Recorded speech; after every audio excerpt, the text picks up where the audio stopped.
Assalamualaikum warahmatullahi wabarakatuh. Balik lagi dengan channel Fakta Kehidupan. Nah, seperti biasa, sebelum kita mulai membahas sebuah cerita, kita absen dulu nih. Kalian semua yang lagi pada nonton dari daerah mana aja, kalian bisa tuliskan di kolom komentar ya, karena kemarin udah banyak banget seperti biasa yang komen-komen, kirim salam, terus juga membawakan kritik-kritik dan saran yang membangun untuk fakta kehidupan. Ada yang dari Lampung, dari Sulawesi, ada juga yang dari Jayapura dan Pasar Bali, ada juga Kediri, Pemalang, Pekalongan, Banjarnegara, Wonosobo, ada juga yang dari Kebumen. Di luar negeri pun banyak, ada juga yang dari Hong Kong, Singapura, Taiwan, Malaysia, Arab Saudi, Cina, dan Jepang. Pokoknya kami tidak bisa sebutin satu persatu. Kami mengucapkan banyak-banyak terima kasih buat kalian semua yang pada nonton, apalagi subscribe channel Fakta Kehidupan. Ditambah lagi kalian masih mempercayakan kisah-kisah kalian untuk dibawakan oleh Fakta Kehidupan. Saya mengucapkan banyak-banyak terima kasih dan tidak henti-hentinya, tidak bosan-bosannya mendoakan kalian semua yang lagi pada nonton. Semoga dalam keadaan sehat walafiat, dipanjangkan umurnya, dimudahkan rezekinya, dan dimudahkan segala urusannya. Nah, kali ini Fakta Kehidupan telah mendapatkan kisah, mendapatkan cerita, kiriman kisah dari salah satu subscriber kita. Kisah ini menceritakan seorang istri dengan sukarela dan senang hati menyewakan seorang pelacur untuk suaminya demi mendapatkan seorang anak.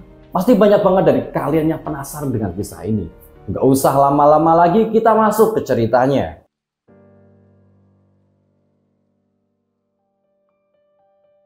Nah, seperti biasa, nama dan tempat kita samarkan untuk kepentingan bersama. Kadang menikah adalah ya sebuah ibadah. Tapi pernikahan itu tidak semudah apa yang kita bayangkan, apa yang kita lihat orang-orang yang sudah menikah. Pernikahan itu mempunyai lika-liku kehidupan yang ujiannya itu berat. Terkadang kita harus siap dengan apa resiko dan apa yang harus kita terima setelah pernikahan. Nah, seperti kisah yang dialami oleh seorang pria, sebut saja namanya Fikri. Fikri ini sudah menikah dengan seorang wanita pujaan hatinya, sebut saja namanya Azizah. Fikri dan Azizah itu sudah menikah kurang lebih, umur pernikahan mereka adalah 2 tahun. Nah, si Fikri ini itu dari kalangan anak orang kaya. Ya, sama-sama berpendidikan sih sama Azizah, cuman si Fikri ini tuh anak tunggal dari seorang pengusaha sepatu di sebuah kota besar. Si Fikri ini digadang-gadang akan mendapatkan semua warisan, akan ya mewarisi semua warisan ataupun kekayaan-kekayaan dari orang tuanya. Tapi ya terkadang untuk orang awam melihatnya itu adalah sebuah kebahagiaan, sebuah ya anugerah ataupun ya jackpot tersendiri, apalagi buat Azizah. Tapi untuk Azizah dan Fikri sendiri itu adalah sebuah tekanan batin ataupun sebuah beban tersendiri. Bagaimana tidak, orang tuanya Fikri itu akan memberikan semuanya apabila si Fikri sudah mendapatkan keturunan. Ya jelaslah, seorang ibu ataupun seorang ayah, seorang nenek itu mendambakan seorang keturunan, apalagi untuk meneruskan ya kekayaannya, untuk meneruskan ya apa yang segala ia miliki. Si Fikri yang selalu ditekan untuk mendapatkan seorang putra atau seorang anak ini pun ya terkadang permintaan ibu dan ayahnya itu seakan-akan tuh ya seperti beban tersendiri. Ditambah lagi itu yang dirasakan oleh si Azizah. Wanita mana yang tidak ingin mempunyai seorang anak, dan wanita mana yang tidak ingin membahagiakan mertua dan suaminya. Tapi apa daya, semua usaha udah dilakukan oleh Azizah dan si Fikri. Nah, pada pagi itu si Azizah seperti biasa sebelum si Fikri suaminya berangkat kerja ke pabrik sepatunya, dia tuh menyiapkan sarapan, menyiapkan pakaiannya, menyiapkan segala keperluannya si Fikri. Udah nyiapin semuanya, tiba-tiba Fikri udah selesai ganti baju dan hendak sarapan. Fikri melihat istrinya itu dalam keadaan murung dan diam saja. Fikri mengetahui ini pasti ada yang tidak beres, pasti ada yang sedang dipikirkan oleh istrinya itu Azizah. Fikri mencoba untuk menghibur, dia tuh ngomong, ini kok sarapannya enak sekali kali ini ya, ada apa ini sarapan kali ini kok rasanya beda, enak aja, kata si Fikri menggoda. Jiwa Azizah pun seakan-akan cuma diam saja, tidak menggubris perkataan suaminya itu. lama-lama kelamaan setelah si Fikri mengatakan hal-hal yang tidak digubris sama sekali sama si istrinya ini, Fikri pun bangun dari duduknya. Ia mendekati istrinya dan memeluk. Dipeluklah Azizah itu istrinya. "Ada apa sayang? Apa ada masalah yang mengganggu pikiran kamu?" kata si Fikri. Lama ditahan oleh si Azizah, akhirnya pecah juga si Azizah dalam pelukan suaminya itu. Ia menangis di pelukan si Fikri itu suaminya. "Mas, aku merasa gagal menjadi istrimu. Aku tidak bisa memberikan keturunan untukmu.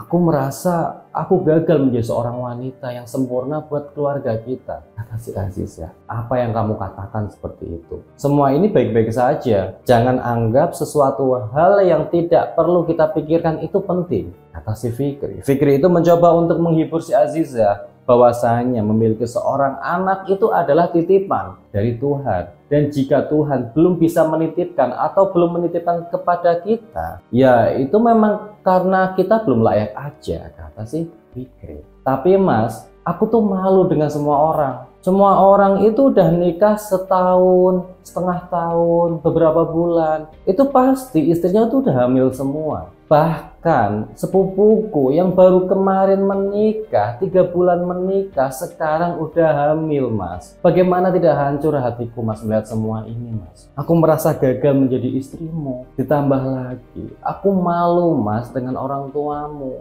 Seakan-akan kayaknya mereka itu salah memilih aku untuk jadi istri kamu. Dan begitu juga kamu salah memilih istri, Mas," kata si Azizah sambil menangis sesegukan di pelukannya si Fikri itu. "Ya udah, tenang aja, kamu tenang aja. Kamu tuh nggak usah mikirin hal seperti itu. Tuhan akan memberikan apa yang kita butuhkan nanti jika waktunya sudah tepat. Sekarang, apapun keadaan kamu, apapun yang kamu lakukan, apapun yang kita terima sekarang, aku akan tetap mencintaimu. Ada atau tidak adanya seorang putra ataupun putri di keluarga kita," kata si Fikri. Fikri akan setia menerima apapun keadaannya si Azizah. Walaupun si Azizah tidak bisa melahirkan seorang keturunan untuk si Fikri. Kata-katanya si Fikri ini seakan-akan membuat hatinya si Azizah merasa lega. Ia tuh takut kehilangan si Fikri karena kelemahannya ini. Ia takut ditinggal si Fikri dan Fikri lebih memilih wanita lain. Itu yang dipikirkan oleh si Azizah. Akhirnya setelah perkataannya si Fikri bahwasanya Fikri tidak akan meninggalkan si Azizah, Azizah merasa lega atas pikirannya itu. Hingga akhirnya Fikri pun berangkat bekerja. Nah, tidak lama kemudian setelah beberapa hari, saat si Fikri itu baru pulang kerja, ya keadaan itu kurang lebih jam 4 sorean lah. Tiba-tiba ada suara ketukan pintu dari luar. Azizah yang berada di ruang tengah pun langsung membukakan pintu. Nah, betapa terkejutnya Azizah. Ternyata yang datang adalah ibu dan ayah mertuanya. Azizah langsung mempersilahkan kedua mertuanya itu masuk. "Ayah, ibu, silahkan masuk," kata si Azizah. "Iya Azizah," kata ayah mertuanya si Azizah. Ayah mertuanya si Azizah itu baik. Dia tuh tidak pernah banyak ngomong, bahkan cenderung cuek dan dingin. Ayahnya masuk dan duduk di sofa. Ibu mertuanya si Azizah ini, ibunya si Fikri, tiba-tiba menarik si Azizah keluar ke teras. Saat di teras, ibu mertuanya itu seakan-akan ingin ngomong empat mata di antara Azizah dan ibu mertuanya. Momen ini yang paling ditakutkan sama si Azizah. Azizah itu paling takut bicara dengan ibunya si Fikri. Bagaimana tidak? Ibunya si Fikri itu kerap kali ngomongnya itu nggak dikontrol. Cenderung suka to the point, tidak suka basa-basi, dan suka ngomong ketus. Ya bagaimana tidak? Takut si Azizah ini sebagai mantu. Ibunya si Fikri langsung to the point. "Gimana Azizah? Udah ngisi belum?" kata ibunya si Fikri. Seakan-akan menagih apakah si Azizah sudah hamil apa belum. Azizah yang ditanya itu pun cuma bisa termenung. Kepalanya cuma menunduk diam, tidak bersuara. Cuma menggelengkan kepala. "Loh, kok belum? Usia pernikahan kamu sama anakku Fikri itu udah hampir 2 tahun. Kamu belum saja mengandung, bagaimana bisa? Apakah kamu sama si Fikri tidak periksa ke dokter?" kata ibu mertuanya Azizah, ibunya Fikri ini. Ibunya Fikri memang kerap kali ngomong ketus dan suka to the point seperti itu. Tidak jarang pula orang yang ngomong dengan ibunya Fikri ini kerap sakit hati. Nah, seperti itu pula yang sedang dirasakan oleh si Azizah, seakan-akan disidang oleh ibu mertuanya sendiri. "Maaf Bu, aku sudah periksa sama Mas Fikri ke dokter. Tapi kata dokter kami itu sehat-sehat aja, Bu. Sehat bagaimana? Kalian itu belum punya anak, dikaruniai seorang anak sejak 2 tahun yang lalu setelah pernikahan kamu. Kok bisa kamu bilang sehat? Harusnya tuh kamu sekarang udah punya anak lebih dari 1 loh. Tapi 1 pun sekarang belum ada. Bagaimana itu bisa dibilang sehat, Aziza? Kata ibunya Fikri. Aziza yang dimarahin pun tidak bisa kuasa menahan tangisnya. Air matanya menetes tanpa ia sadari. Kakinya gemetar begitu kuat, ketakutan. Ditanya, disidang oleh ibu mertuanya. Kalau kamu sampai tahun depan nggak bisa punya anak, aku akan menikahkan anakku dengan wanita lain. Aku nggak mau tahu. Pokoknya 1 tahun ini, aku mau ada seorang bayi dan itu harus dipastikan bayinya si Fikri. Aku nggak mau bayi angkat. Aku mau anaknya si Fikri, keturunanku langsung. Kalau tidak, aku akan menikahkan si Fikri, anakku, dengan wanita lain. Kata ibunya si Fikri. Kata-kata itu seakan-akan sebagaikan petir di siang bolong bagi si Aziza. Hatinya begitu hancur. Ibu mertuanya dengan teganya mengancam Aziza, mantunya sendiri, apabila dia tidak bisa mempunyai seorang anak, tidak bisa memberikan seorang cucu untuk mertuanya Aziza itu. Mertuanya Aziza akan menikahkan anaknya si Fikri, suaminya Aziza, dengan wanita lain. Istri siapa yang gak hancur mendengar mertuanya ngomong seperti itu? Nah, tiba-tiba obrolan mereka pun sejenak terhenti setelah kedatangannya si Fikri yang habis selesai mandi. Loh, kok ibu di luar nggak masuk aja ngobrolnya? Kata si Fikri. Oh, enggak nak, aku di luar aja sedang ngobrol sama si Aziza. Wah, kayaknya asik nih. Ya udah ngobrol di dalam aja sama ayah tuh. Ayah juga lagi nonton TV. Kata si Fikri. Nah, si Fikri sama ibunya pun masuk ke rumah. Tinggallah si Aziza yang berada di teras rumah. Nah, setelah ibu dan ayah mertuanya Aziza pulang, Aziza pun berpikir, bagaimana caranya agar aku tuh bisa mempunyai seorang anak dari Mas Fikri. Apabila dalam 1 tahun ini aku tidak bisa memberikan cucu untuk mertuaku, suamiku sendiri akan dinikahkan dengan wanita lain. Dan jika benar Fikri menikah, Mas Fikri menikah dengan wanita lain, pasti Aziza, pasti aku akan tinggal sendirian di sini. Mas Fikri akan lebih lama tinggal bersama istri barunya. Aku nggak mau kehilangan Mas Fikri. Aku harus cari cara agar Mas Fikri mempunyai anak. Itu yang dipikirkan Aziza. Nah, tidak lama kemudian terbesitlah pikiran-pikiran yang tidak-tidak. Aziza pergi ke sebuah tempat pelacuran. Dia datang ke sana. Nah, saat dia datang ke sana, dia tuh mencari pelacur-pelacur di sana yang kiranya layak untuk Fikri suaminya. Nah, sesampainya di sana, di tempat pelacuran, Aziza itu bertemu dengan seorang wanita ya sedikit agak tua. Dia bisa itu 2-3. Dia biasa dipanggil tante ataupun mami. Wanita ini itu penguasa di sana, seakan-akan pemilik tempat itu. Ditanyalah Aziza, ada apa mbak datang ke sini? Ke tempat pelacuran seperti ini. Apakah wanita cantik seperti kamu ingin mendaftar kerja di sini sebagai pelacur? Kata wanita itu, tidak, aku datang ke sini untuk mencari pelacur. Kata si Aziza, cari pelacur? Apakah kamu lesbi? Mencari seorang pelacur untuk diri kamu sendiri? Enggak kok, enggak. Aku cari pelacur untuk seseorang. Apakah ada pelacur yang bagus di sini? Kata si Aziza. Ya tentu saja, pelacur-pelacur di sini tentu saja bagus-bagus dan juga cantik-cantik. Kamu cari pelacur yang kayak apa? Ya pokoknya yang cantik aja sih. Ya udah, kalau kayak gitu kamu ikut aku. Aziza diajak pergi sama si tante-tante itu. Aziza dibawa ke sebuah ruangan di mana para pelacur-pelacur itu sedang duduk-duduk menunggu antrian atau menunggu panggilan. Di sana itu Aziza melihat berbagai wanita-wanita cantik. Dia tuh mencari wanita yang cocok untuk si Fikri suaminya. Hingga akhirnya tante-tante itu pun tanya kepada si Aziza, emang yang kamu cari yang kayak apa? Dan buat siapa? Aku cari pelacur yang cantik dan yang paling utama dia mau hamil. Kata si Aziza. Loh, semua pelacur di sana dan juga tantenya itu pun terkejut. Bagaimana bisa seorang pelacur itu hamil? mau dihamili. Biasanya seorang pelacur hanya dipakai 1 malam untuk memuaskan nafsu seorang pria tanpa harus hamil. Dan sekarang ada seorang wanita datang malah menyuruh atau meminta seorang pelacur yang sedia untuk hamil. Dan omongannya dan kata-katanya si Aziza itu ditertawakan semua oleh si pelacur-pelacur itu. Bagaimana mungkin, Mbak, saya tuh mau hamil. Terus kalau saya hamil itu saya nggak bisa kerja dong. Yang benar aja, kata salah satu pelacur itu. Udah gila nih mbaknya datang ke pelacuran malah nyuruh si pelacur untuk hamil. Mbak, kami itu udah terbiasa melayani seorang pria. Melayani pria-pria hidung belang untuk memuaskan nafsunya tanpa harus hamil. Kalau kami harus hamil ya kami nggak bisa kerja lagi lah. Saya nggak mau, kata si pelacur itu. Aku akan bayar mahal untuk itu. Aku berani membayar kalian siapa yang bersedia untuk dihamili oleh suamiku dengan uang 1 miliar.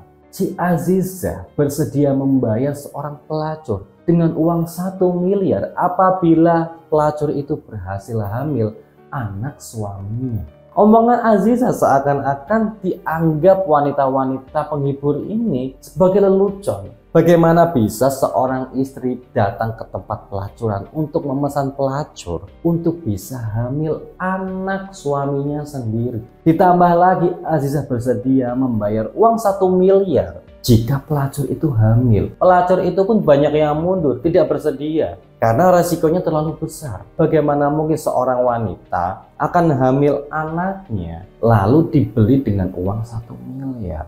Semua pelacur itu tidak mau, tidak bersedia. Hingga salah satu pelacur yang di sudut ruangan itu angkat bicara. Apakah uang itu benar akan diberikan apabila aku berhasil hamil anak suami kamu? Kata pelacur itu. Ya tentu saja. Setelah kelahiran anak suamiku yang kamu kandung, aku akan segera memberikan uang 1 miliar itu. Kata si Aziza. Hingga akhirnya pelacur yang di sudut ruangan itu akhirnya bersedia untuk hamil anaknya si Fikri, suaminya si Aziza. Mereka pun bersepakat. Akhirnya pelacur itu pun segera disewa oleh si Aziza. Nah pada suatu malam kala si Fikri baru pulang kerja, ia lagi capek-capeknya, tiba-tiba langsung disambut oleh istrinya. Tapi ini ada yang tidak biasa. Aziza tuh ngomong, "Mas, aku minta maaf ya apabila aku selama ini membuat salah kepada kamu." Loh, ada apa ini? Aku baru saja pulang dari tempat kerja, tiba-tiba kamu kok minta maaf. Ada apa? Emang kau bikin kesalahan apa sayang? Kata si Fikri. Ya nggak apa-apa mas, aku cuma pengen minta maaf aja apabila aku punya salah. Sekarang mas harus happy ya, harus senang. Aku pengen kita terus bareng. Mas pengen kan kita terus bareng-bareng terus menjalin sebuah keluarga yang kayak gini dan nyaman dan senang. Ya tentu saja pria mana yang nggak mau menjalin sebuah hubungan keluarga dengan nyaman dan senang seperti ini, kata si Fikri seakan-akan tidak tahu maksud dari si Aziza itu. Ya udah mas, kalau kayak gitu aku boleh minta sebuah permohonan nggak, sebuah permintaan sama mas? Ya ngomong aja nggak apa-apa. Kau minta apa sayang? Aku pengen malam ini tidur di kamar bawah dan kamu tidur di kamar atas ya. Loh kenapa? Tumben sekali kamu kok tidur di bawah dan aku tidur di atas, kamar atas. Ada apa ini? Si Fikri itu bingung kenapa si Aziza meminta dirinya itu pisah ranjang malam ini dan meminta untuk si Fikri tidur di kamar atas, sedangkan istrinya tidur di kamar bawah. Ya nggak apa-apa mas, aku pengen menyendiri aja, aku pengen nenangin diri di kamar bawah. Nah tapi kalau besok kita bisa kok tidur bareng lagi, kata si Aziza. Ya udah kalau itu permintaan kamu ya nggak apa-apa. Ya udah setelah aku makan nanti aku masuk ke kamar atas mandi terus istirahat. Besok kita bisa ketemu lagi di sini ya, kata si Fikri. Setelah makan malam, Fikri pun naik ke kamar atas dan si Aziza pun masuk ke kamar bawah itu. Fikri masuk kamar atas, buka kamar. Dia terkejut. Ia melihat seorang wanita tanpa busana berada di ranjang pernikahannya. Ranjang khusus untuk istri dan si Fikri. Fikri pun langsung teriak, "Siapa kamu? Kenapa kamu ada di sini? Dan kenapa kamu tidak berpakaian? Siapa kamu? Kenapa kamu ada di sini?" Kata si Fikri teriak. Karena dia tuh bingung kenapa ada seorang wanita berada di kamarnya. Loh, kamu tidak tahu? Aku adalah wanita yang disewa oleh istrimu sendiri untuk melayanimu malam ini, kata pelacur itu. Nah sebut saja pelacur ini bernama Mawar. Nah, betapa terkejutnya si Fikri setelah mendengarkan bahwasannya pelacur mawar ini justru dibayar langsung istrinya sendiri untuk melayani suaminya si Fikri malam itu. Fikri pun langsung murka, ia turun langsung, dia menuruni tangga, dia langsung menuju ke sebuah kamar bawah yang di sana ada Azizah istrinya. Ditanya Azizah, apa kamu sudah gila Azizah? Kamu menyewa pelacur itu untukku? Untuk apa? Kata si Fikri, maaf mas, aku terpaksa melakukan ini mas. Terpaksa buat apa? Kenapa? Apa alasan kamu? Kenapa kamu tega melakukan ini? Kamu sengaja menyewa pelacur untuk suamimu sendiri. Kenapa kamu lakukan ini Azizah? Mas, aku sudah gagal menjadi istrimu. Aku tidak bisa memberikan keturunan untukmu. Ibu dan ayahmu selalu memintaku untuk mendapatkan seorang cucu, untuk mendapatkan keturunan untuk mereka, penerus tahta mereka. Apakah kamu rela kehilangan semua kekayaan kamu, semua warisan untukmu apabila kamu tidak bisa memberikan keturunan, mas? Aku tidak mau, mas. Dan orang tuamu, ibumu sudah mengancamku bahwasanya apabila 1 tahun ini aku tidak bisa memberikan anak untuknya, ia akan menikahkan kamu dengan wanita lain yang bisa memberikan keturunan untuk mereka. Dan tahu mas, apabila itu benar-benar terjadi, kamu menikah dengan orang lain dan orang lain itu berhasil memberikan keturunan untukmu, bagaimana dengan nasibku mas? Aku akan tinggal sendiri di sini mas. Apakah kamu bisa membayangkan semua itu mas? Apakah kamu tega mas? Kata si Azizah sambil menangis sesenggukan. Ya bagaimana tidak, hati wanita mana yang tidak hancur? Jelas si Azizah tidak bisa membayangkan semua itu. Ditambah lagi ia harus mendapatkan seorang anak ataupun keturunan. Jadi Azizah tidak punya cara lain selain itu. Fikri pun hanya bisa terdiam. Apakah tidak ada cara lain Azizah hingga kamu menyewa seorang pelacur untukku demi mendapatkan keturunan? Apakah kamu tidak bisa membayangkan hatiku Azizah, seorang suami yang tidur dengan pelacur demi permintaan istrinya sendiri?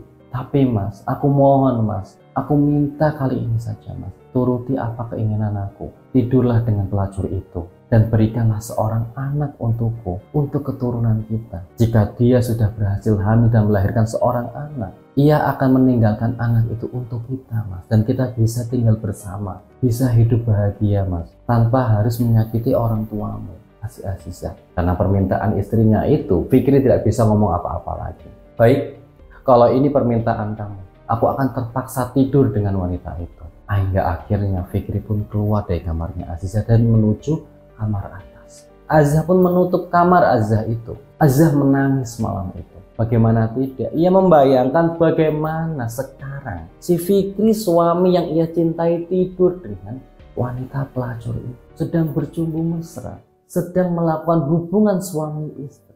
Hati Azizah begitu teriris-iris di sana membayangkan semua itu. Tapi Azizah justru akan begitu sakit apabila ia akan ditinggal oleh suaminya dan hidup dengan wanita lain dan memiliki seorang anak. Malam itu pun menjadi malam yang panjang buat si Azizah.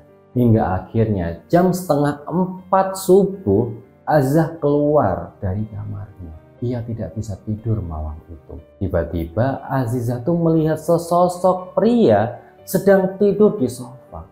Loh, kenapa Mas Fikri suaminya tidur di sofa? Bukankah Fikri harusnya tidur di kamar atas bersama si Mawar pelacur itu? Si Azizah pun mendekati si Fikri itu. Ia membangunkan si Fikri. Mas, kata si Azizah mencoba untuk membangunkan suaminya itu.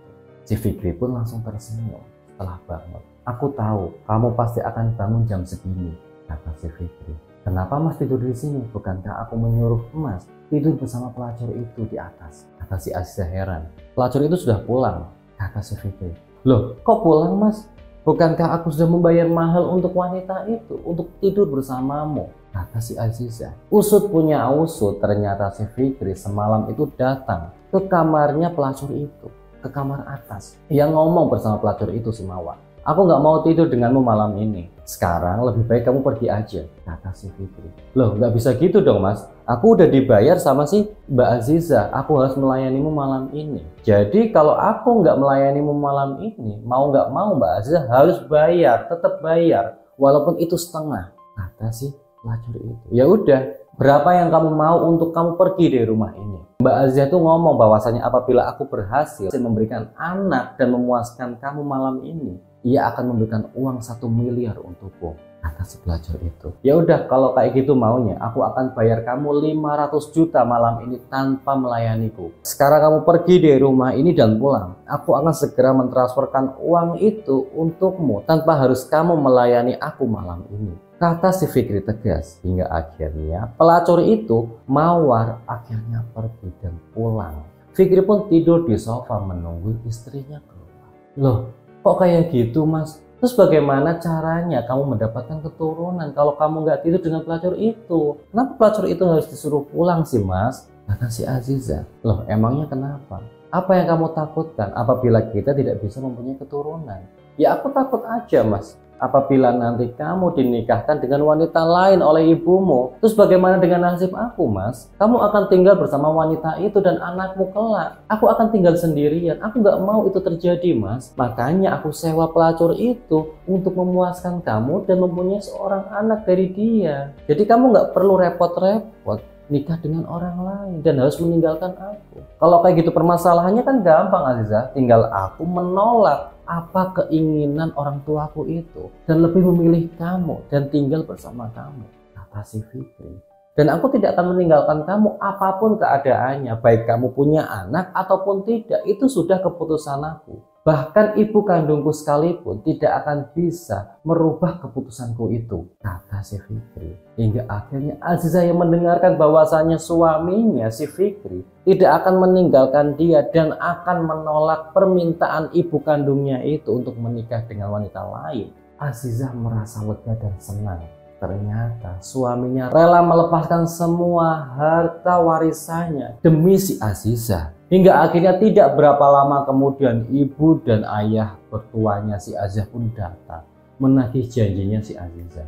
Dan kali ini si Fikri yang langsung ngomong di depan ibu dan ayahnya. Ibu, ayah, sekarang kalian tidak perlu lagi untuk menekan-nekan istriku untuk memiliki seorang anak. Aku dan Azizah cukup bahagia kok kali ini. Aku cukup bahagia dengan keluargaku walaupun belum dikaruniai anak. Jadi tolong jangan tekan-tekan aku, jangan tekan-tekan istriku untuk mendapatkan seorang cucu dan momongan untuk kalian. Apabila kalian ingin mendapatkan semua itu, tolong bersabar. Dan jika kalian tidak bisa bersabar dan ingin melepaskan semua harta warisan dan kekayaan apa yang kalian berikan untukku, aku rela. Aku tidak ingin berpisah dengan istriku. Melihat tekad bulatnya anaknya si Fikri, ayah dan ibunya Fikri pun tidak bisa ngomong apa-apa lagi. Ia pun tidak tega untuk tidak memberikan harta dan warisannya kepada anaknya si Fikri. Nah, begitulah kisah dari salah satu subscriber kita yang mengisahkan seorang istri rela dan mau untuk mencarikan pelacur untuk suaminya sendiri demi mendapatkan seorang momongan, demi mendapatkan seorang keturunan untuk mertuanya. Nah, semoga dalam kisah ini kita dapat mengambil hikmah dan nilai-nilai penting yang bisa dijadikan contoh kepada kehidupan kita sehari-hari. Ya, terkadang kehidupan seseorang berkeluarga itu tidak mudah. Resiko dan semua konsekuensinya harus kita persiapkan, harus kita terima. Masalah keturunan, masalah anak, masalah rezeki, masalah mati itu sudah menjadi urusan Tuhan. Apabila kita sudah diputuskan untuk mendapatkan anak, ya kita akan mendapatkannya. Dan apabila kita belum dipercayai untuk mendapatkan momongan, memang mungkin belum waktunya saja. Kita harus diwajibkan untuk lebih bersabar lagi. Nah, bagi kalian semua yang pengen komen-komen, memberikan kritik dan sarannya membangun untuk fakta kehidupan, kalian bisa tuliskan di kolom komentar. Dan bagi kalian pula yang punya kisah-kisah unik, kisah-kisah menarik yang ingin dibawakan oleh fakta kehidupan, kalian bisa kirimkan lewat WA ataupun Instagram di bawah ini. Tetap dukung channel kami dengan cara like, komen, dan subscribe, dan tunggu video-video berikutnya. Sekian dari saya, semoga bermanfaat. Wassalamualaikum warahmatullahi wabarakatuh.